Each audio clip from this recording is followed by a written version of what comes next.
Oh man, I'm trying to get better at talking on camera. I want to keep journaling. I want to see if I can do this like video journaling. I think that'll be fun. So I'm still posting online. I wrote that book.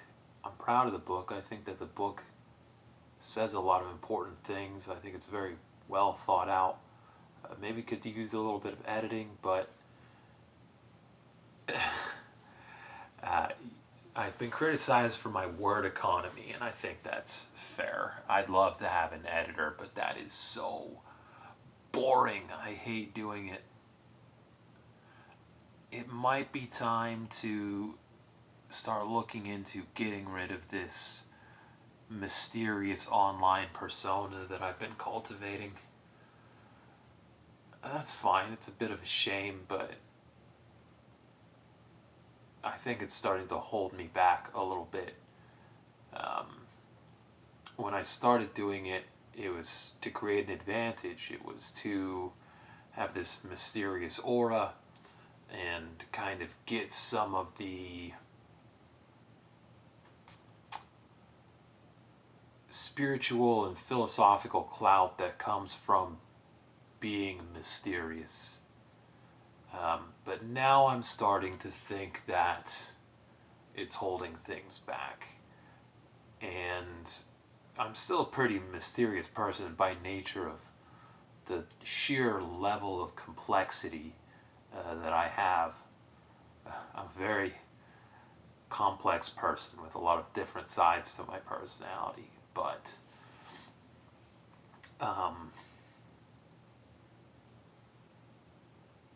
it might be time to kind of give people a glimpse into who I actually am. At least insofar as, what I look and sound like, what my mannerisms are like, that I'm an actual human being and not a bot.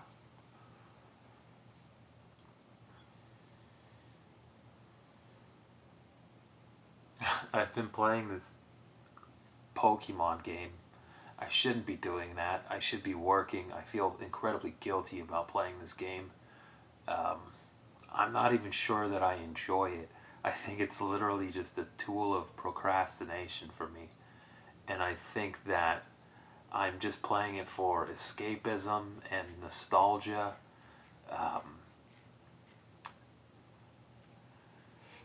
But it is what it is.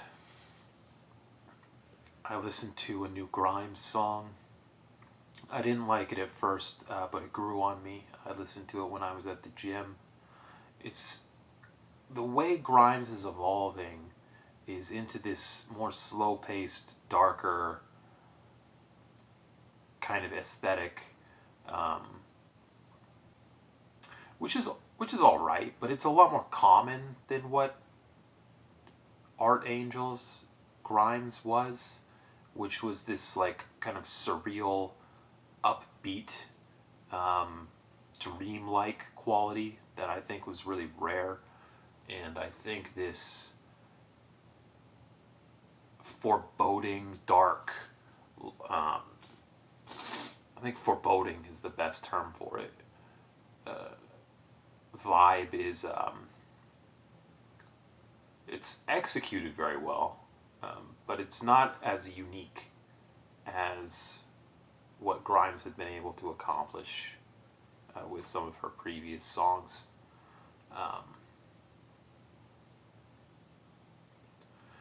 Let's see what else happened recently.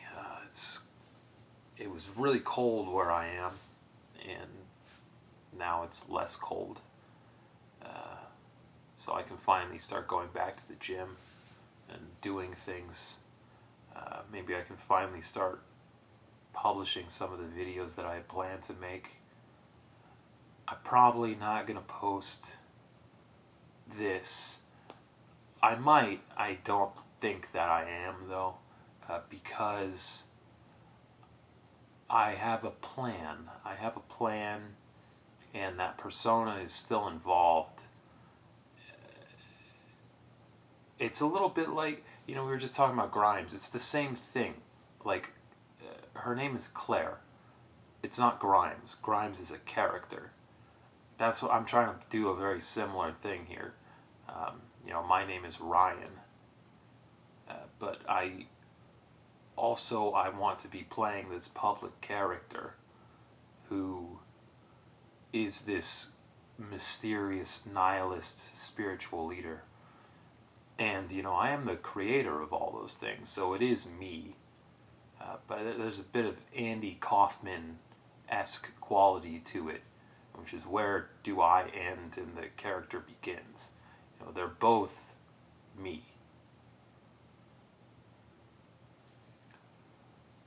Who is the character? Is it the me that's speaking to you right now, or is it the character that you encounter online? It's supposed to be a blurry line.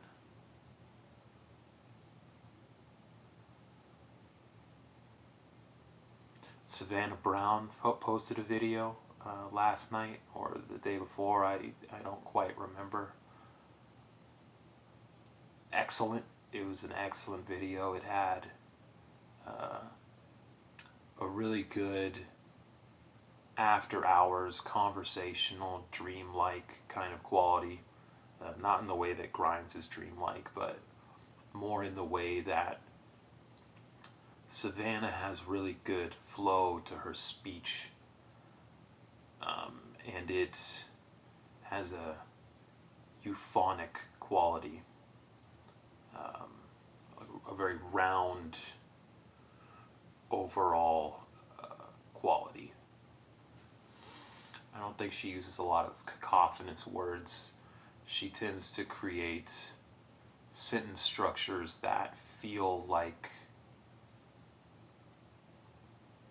a thin bubble, if that makes any sense. It makes perfect sense to me. I don't know. I don't know if it makes sense to you.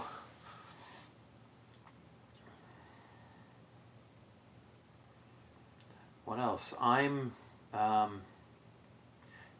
little up and down. I'm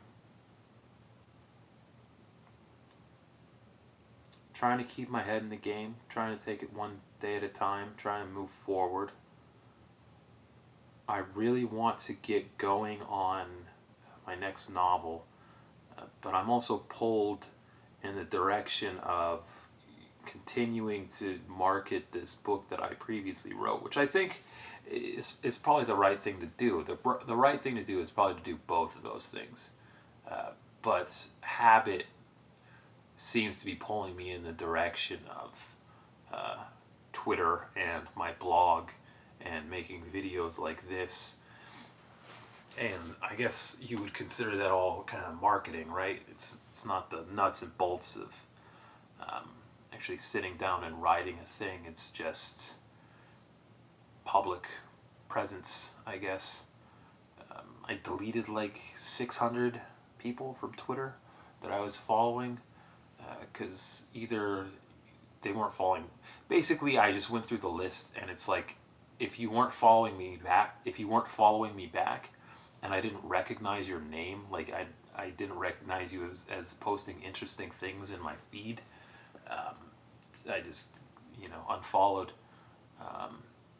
So that took my ratio, not that it matters at all, from like 1,500 followers or 1,500 following and 600 followers to something like 750 following and 600 followers.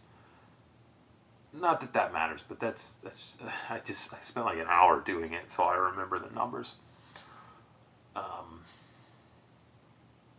Posted a couple new blog entries. My latest one, I think it's too long. I think that hinders my point. If I was able to master brevity a little bit better, I think that people would be able to pound through that article. But I think the point is there. I think it's well made. The problem is I just free write these things. So the way I look at these articles is like I'm basically just journaling online. So it's kind of a free write. It's not this polished thing, and I feel honestly like polishing them is kind of a waste of time because The amount of views that a particular article gets, like, I can't predict, um, but like it seems to be extremes. Like some of them get a lot of views per day, and some of them get no views. So I almost feel like when I'm writing the thing, I'm just writing it for myself. So it kind of doesn't bother me that it's long because it's more about getting my thoughts out. And I think that is going to sound really dumb, but I think that's something you can trust in. Like I'm not lying or trying to say things that I think people want to hear, because I'm very clearly just free writing, and it's almost just the public journal.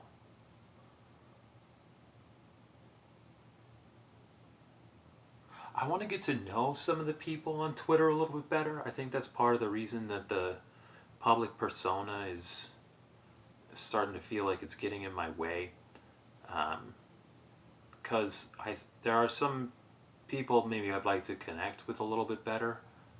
However, it's hard to do that in the context of this being this mysterious character that I'm not even sure that anyone cares about or notices or appreciates.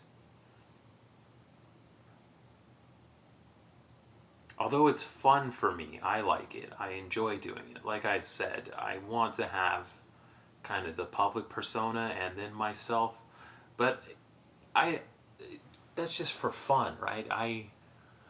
If you know who I am, I don't care if you know that it's a character or that I'm like amping it up for being online, or um, if you know what I actually look and sound like.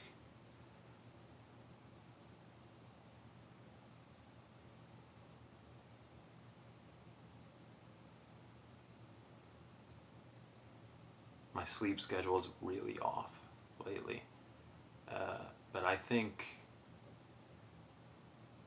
it's fine. I think the stress over it, the beating myself up over being, wrong, doing something wrong, causes more problems than the actual being a night owl does. I've been a night owl my entire life, and I've constantly felt this way. I, I wish society would be nicer to us and stop telling us to not be night owls. Can't you just make more Las Vegases and Tokyos where the city stays awake all night, and we'll be perfectly happy and we won't have to bother you or be late for your 7 a.m. appointments and those kinds of things?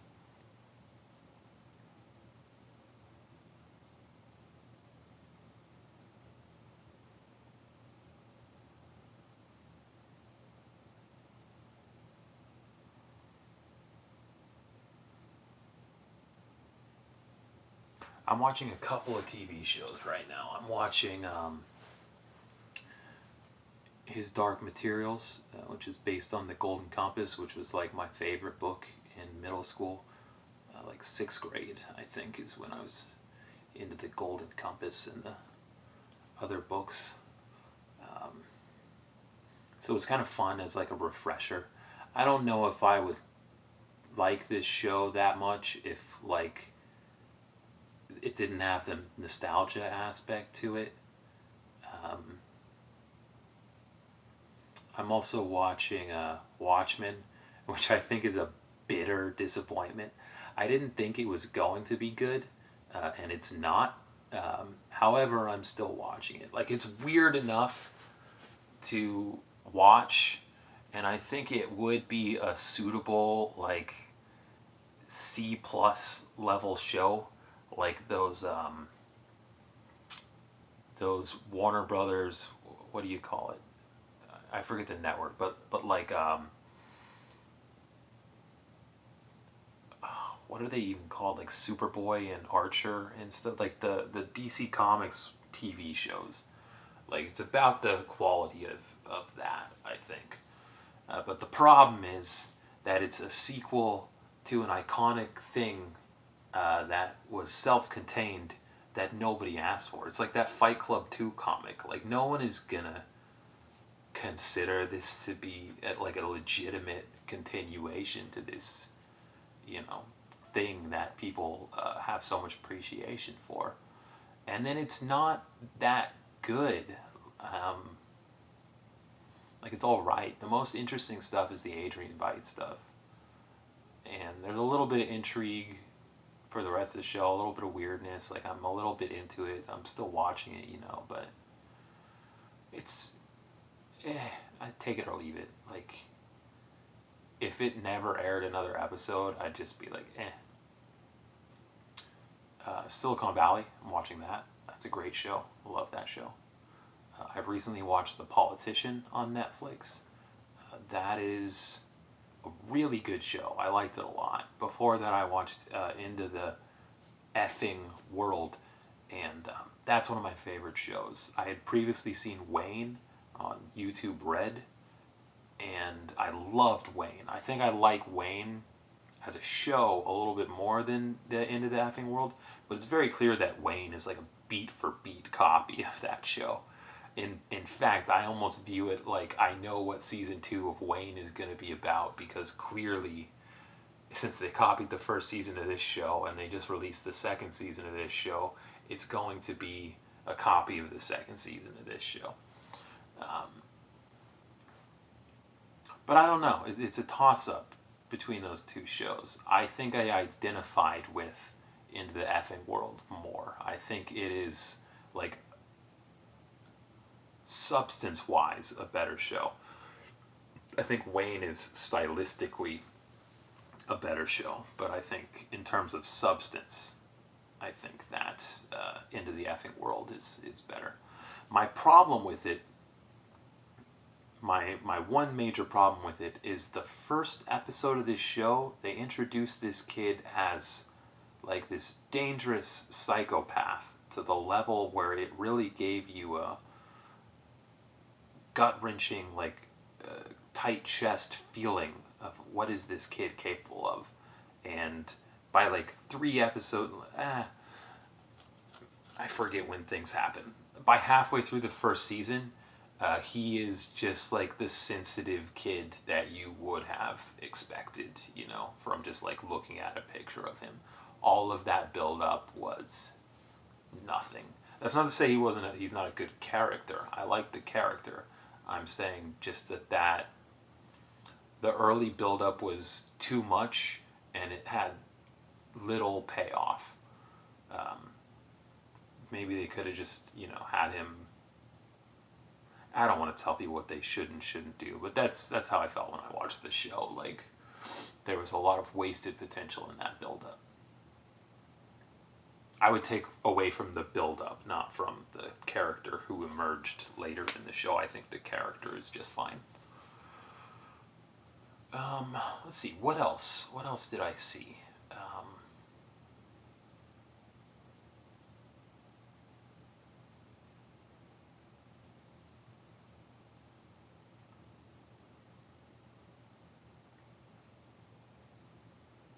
I don't know. I'm not that depressed recently.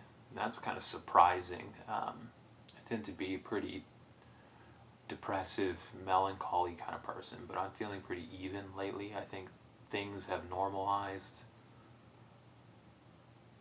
The other day I even had fun for a minute, which is rare for me. My life is mostly devoid of enjoyment, but I was singing along to some Cat Stevens songs. Don't take that reference to mean I only listen to, like, Cat Stevens. I have pretty eclectic musical taste, but singing along to some Cat Stevens, some Oasis, some Steppenwolf, some Creedence Clearwater Revival, a little bit of Dave Matthews Band, which is a fun band to sing along with because you like play a character when you do his voice. else. Like it's not just singing; it's you're like playing a character as well. I've been listening to Bring Me the Horizon a lot lately. That's one of my favorite bands. It's really rare that I listen to a band and it just like jumps right into my all time favorite bands. Like Bring Me the Horizon is up there to me. It's got that hard rock sound. It's got a good singer with clear vocals. The subject matter is very nihilistic, which is clearly what I'm all about right now. Um, great band. They're really good. Been listening to a lot of Grimes. Um,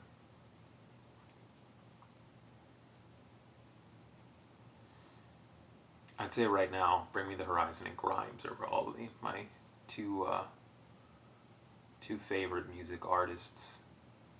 I don't know how they rank historically, because I realize about myself that these things kind of come in trends.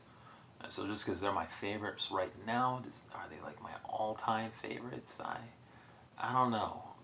They're definitely up there, right? Because it's kind of like how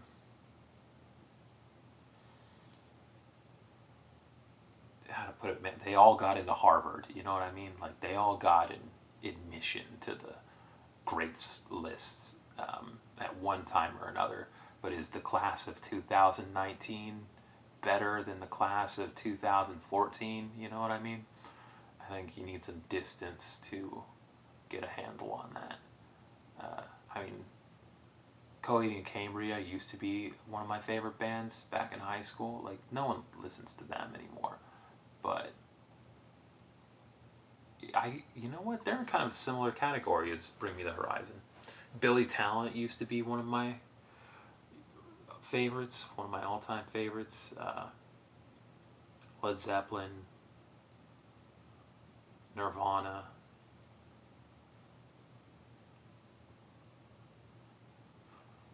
Whole bunch. I like to revisit that stuff. 21 Pilots is huge.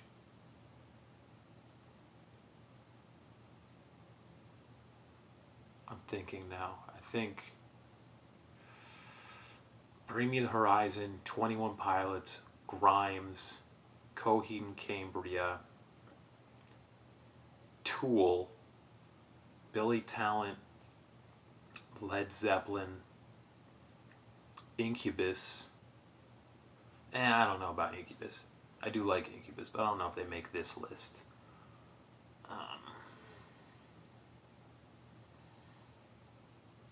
Those are probably my all-time favorite bands.